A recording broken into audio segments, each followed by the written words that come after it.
My name is Kyrie Maddox, and my question involves sexual contact and adolescent dating.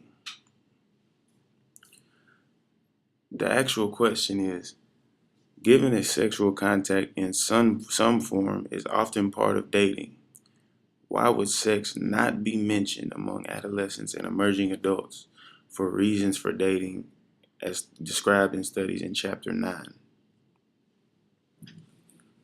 So what were the reasons for dating in Chapter 9? According to Chapter 9, recreation is one reason for dating, and that includes having fun, going out, say like to the movies or the park or something.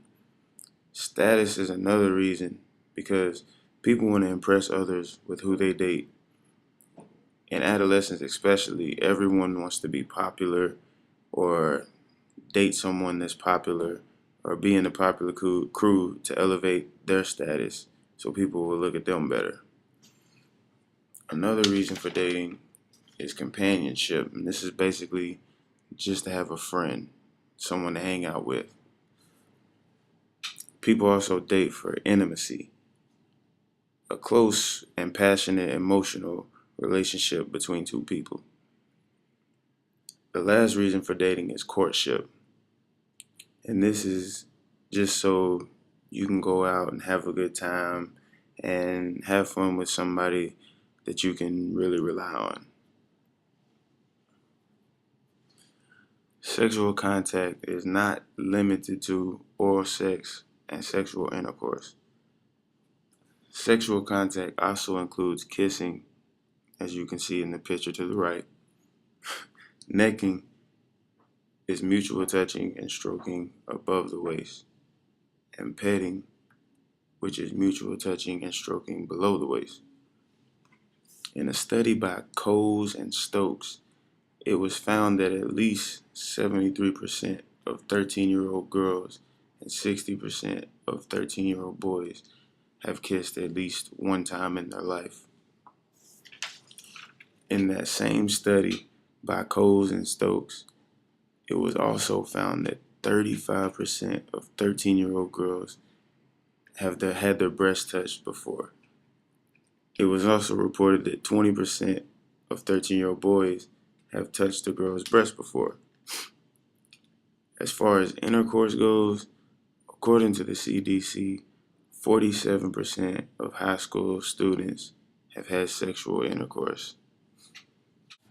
So now we get down to the nitty-gritty.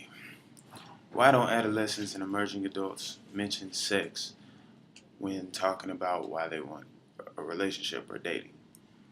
Well, according to the CDC, they found that 80% of adolescents surveyed reported that they had already talked to their parents about sex and ways to say no to it.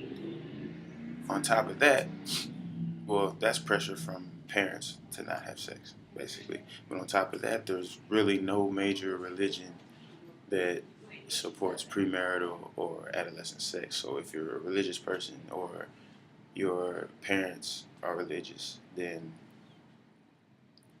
you got pressure coming from the church too.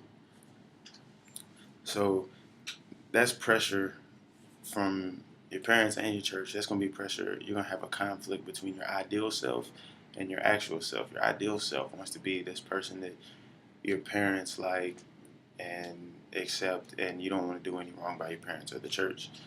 But when your actual self, if you've already had sexual intercourse or had done anything sexual, then your actual self isn't living up to your ideal self. So a lot of the times people just really don't want to talk about it unless you're their friend or somebody close to them. They're not really going to want to talk about it. So when someone calls doing a study, like, because most of these studies are done over the phone, so they're not going to tell you that that's one of the reasons that they think about. Even if they do, maybe they don't, but if they do, they're not going to tell you because, like, they don't even know you. So that's really the main reason right there, hammering home. Adolescents don't want to talk about it. Have a good one.